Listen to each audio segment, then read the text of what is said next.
So according to sources, the Circus Circus has been sold. And this is something that might have been in the works for a while. I'm Steven, I'm not leaving Las Vegas. What does this mean for the city? What is it going to mean for the monopoly that is MGM Resorts International? And what's it going to mean for the Circus Circus? Now before we start, do me a favor. I'm in this office park here. This does not look like typical Vegas. So I take you to different places in Vegas. Like, share, subscribe. Consider supporting me with the links below because that's a nice thing to do and I can make more videos for you. So like the video, share the video, subscribe this video, tell your friends if they have kids coming. There might be some changes at Circus Circus. Now, Vital Vegas, which is a great Las Vegas resource blog, is reporting that the Circus Circus was sold, and it's to a major player on the Strip or to a private equity firm. They can't disclose that source right now. What this means, who knows what this means? It could mean a number of things. It could mean either, number one, it's going to be business as usual at Circus Circus.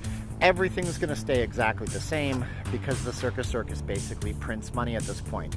It could be number two, you could be seeing some kind of big changes. If it's the major big player that I think it might be, it could be the gentleman that owns Lowry's, the big chain, the restaurant chain that does the Gump restaurants, Rainforest Cafes, they own the Golden Nugget and some other casinos out there. He has wanted to get on the main strip for a very, very long time, and he was one of the front runners for the Caesars property that might be up.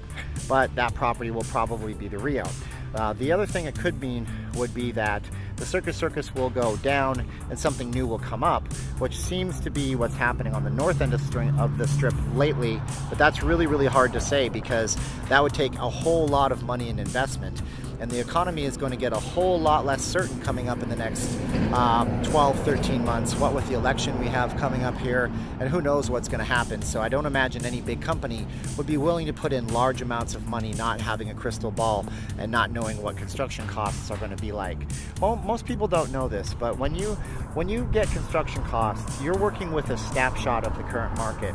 You're not looking at the long term. You're hoping that it can stay the way it is or something very similar. If things like tariffs on steel happen, or you're buying foreign steel, or you're buying something from another country, and then the political climate changes, that could be a bad thing for you. So I don't think that's going to happen.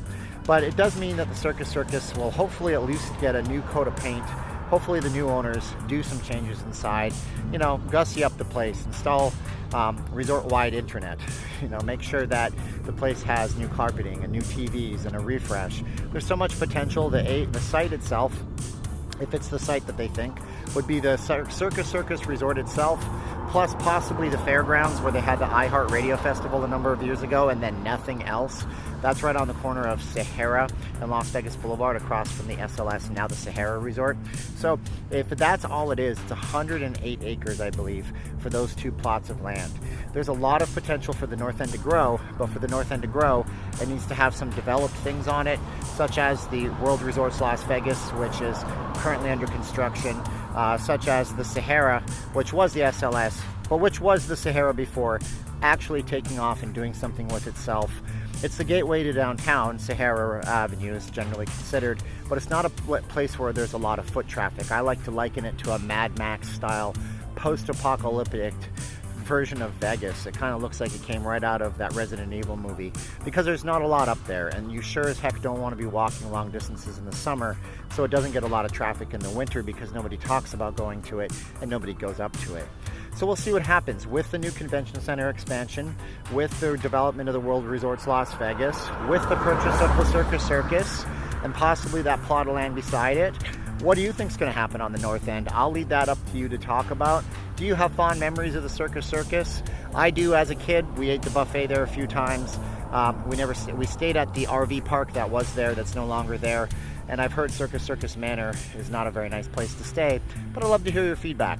Once again, I'm Steven, Not Leaving Las Vegas is my channel, and it's my show here on the YouTubes. Like, share, and subscribe. And we got the Raiders hat rocking today. Beautiful day in Las Vegas. Check out my video in the first comment of this, why Vegas is a great place to come in September, as long as you don't get screwed up on room rates due to special events. Bye-bye.